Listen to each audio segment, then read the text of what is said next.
हम धर्मेंद्र सोलंकी, रोज हमसे आप सुनते हैं। एक नई गीत जो आपके बीच में रख रहा हूं, ये गीत दलीय सीमा की बात नहीं करता, एक ऐसे नौजवान की बात कर रहा हूं जिस नौजवान ने सेवा का, समर्पण का और एक दूसरे के मदद करने का बीड़ा उठाया है। उस नौजवान का नाम पूरा उत्तर प्रदेश जानता है, देश जान रहा है। उस नौजवान का नाम ऋषि यादव। कौन है ऋषि यादव? जिसने समाजवादी कुटिया चलाकर गांव गरीब गुर्बत में रहने वाले नौनिहालों को, बच्चों को पढ़ाने का जिम्मा लिया है। उनके फीस की, उनके ड्रेस का, उनके किताब की, उनके कॉपी की, उनके कलम का जिम्मा लिया है। हम सलाम करते हैं ऐसे अपने नौजवान साथी ऋषि को। और जरा सुनिएगा, ये गीत आपके बीच में रख रहा हूं। क्या? मोहद्दीपुर गांव ऋषि यादव जेकर मुखिया समाजवादी कुटिया। मोहद्दीपुर गांव ऋषि यादव जेकर मुखिया समाजवादी कुटिया। जौनपुर में बाय हो समाजवादी कुटिया।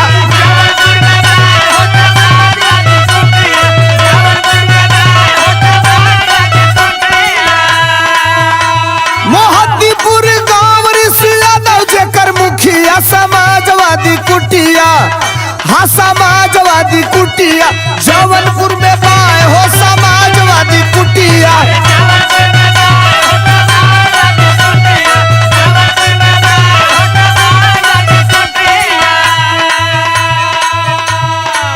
और सुनिए, आप कहेंगे कि समाजवादी कुटिया का मतलब क्या है? केवल समाजवादी शब्द से ना जाइए। जब इस देश में पहली बार जब कोरोना आया, कोरोना जिसमें लॉकडाउन लगा, आदमी त्राहि त्राहि करने लगा, दुकानें नहीं खुलती थी, लोगों को दैनिक चीजें मिलनी मुश्किल हो रही थी। उस समय ऋषि यादव ने सड़क पर आकर और आम जनमानस की सेवा करने का बीड़ा उठाया। आदरणीय अखिलेश यादव जी अपने आईडी से ट्वीट किए थे, पलटा लेकर घर से वो नौजवान निकलता था, गरीब असहाय लोगों को बिना पैसे का कोरोना में दरवाजे दरवाजे दूध पहुंचाता था, जितना होता था। नर सेवा, नारायण सेवा, इसको ट्वीट किया था आदरणीय अखिलेश यादव जी, समाजवादी पार्टी ने। ऋषि यादव चर्चा में कब से आए, दुनिया की नजर में कब से आए? अरे देश में कोरोना जब कहर बरपाया,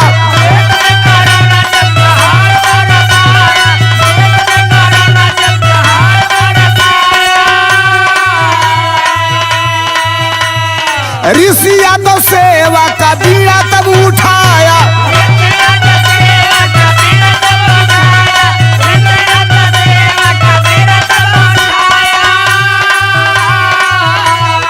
देश में कोरोना जब कहर बरपाया, ऋषि यादव सेवा का बीड़ा तब उठाया। और माने भगवान हो जवार भर का दुखिया समाजवादी कुटिया। जौनपुर में पाए हो समाजवादी कुटिया।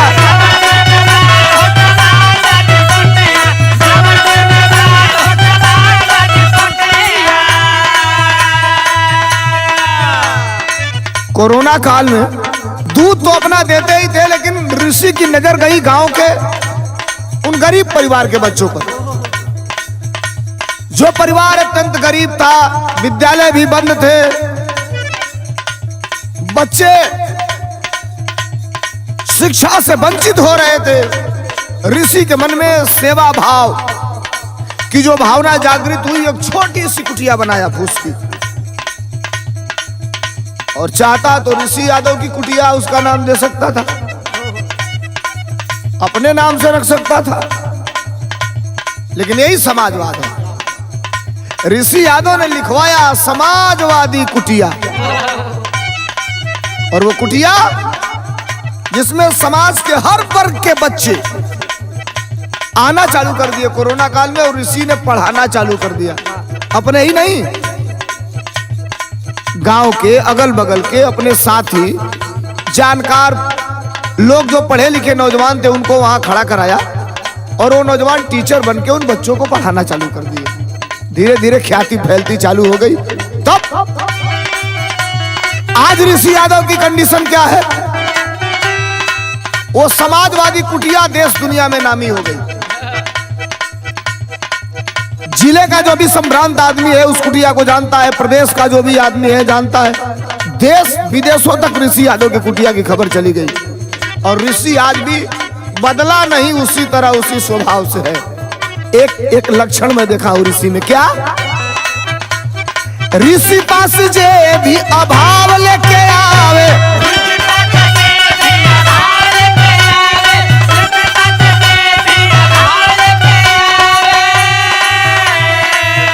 अरे मान सम्मान साथे मदद भी पावे।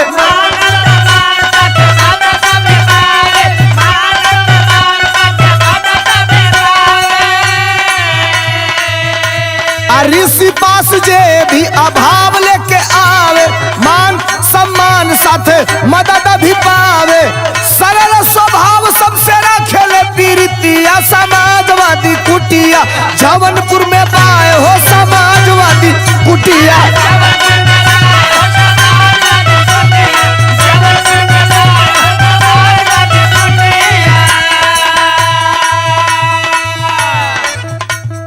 मैं देखा हूं अक्सर और सोशल मीडिया पे भी देखा हूं, कई परिवार को तो ऋषि यादव ने गोद लिया है। जो परिवार अत्यंत गरीब है, निर्धन है, हर त्योहार पर ऋषि यादव उनके दरवाजे जाकर कपड़ा लत्ता आर्थिक रूप से पैसा रुपया की मदद करता है। अच्छा, मदद होती है चाहे जितनी की भी मदद हो, भावना होनी चाहिए। अब ऋषि के इस काम की बड़ाई देश प्रदेश करना चालू कर दिया। बड़े सामाजिक संगठनों के नजर में ऋषि आ गया, अधिकारी भी ऋषि की तारीफ करने लगे हैं। और हम ऋषि को बधाई देना चाहते हैं कि आप आगे बढ़िए। हम सबसे जो भी जरूरत होगी, जो भी मदद होगी, जो भी हम लोगों की क्षमता होगी, आपकी मदद करने का काम करेंगे, आपकी कुटिया की मदद करने का काम करेंगे। कई बार तो समाजवादी पार्टी के कार्यालय से काफी पेन आया है और उन बच्चों को दिया गया है। अब ऋषि की जो भावनाएं हैं वो कहाँ जुड़ी हैं? सेवा पे जुड़ी हैं, निस्वार्थ भाव से सत्कर्म पर जुड़ी हैं। लेकिन ऋषि की योग्यता क्या है आप जानते हैं? ऋषि के व्यक्तित्व के बारे में एक लाइन कवि ने लिखा, क्या लिखा? दिल से दिलेर है विचार समाजवादी ऋषि यादव।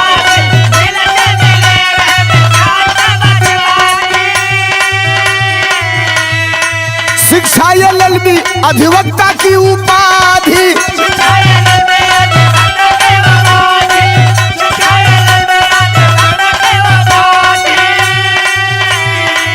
दिल से दिलेर है विचार समाजवादी। शिक्षा एलएलबी अधिवक्ता की उपाधि, गया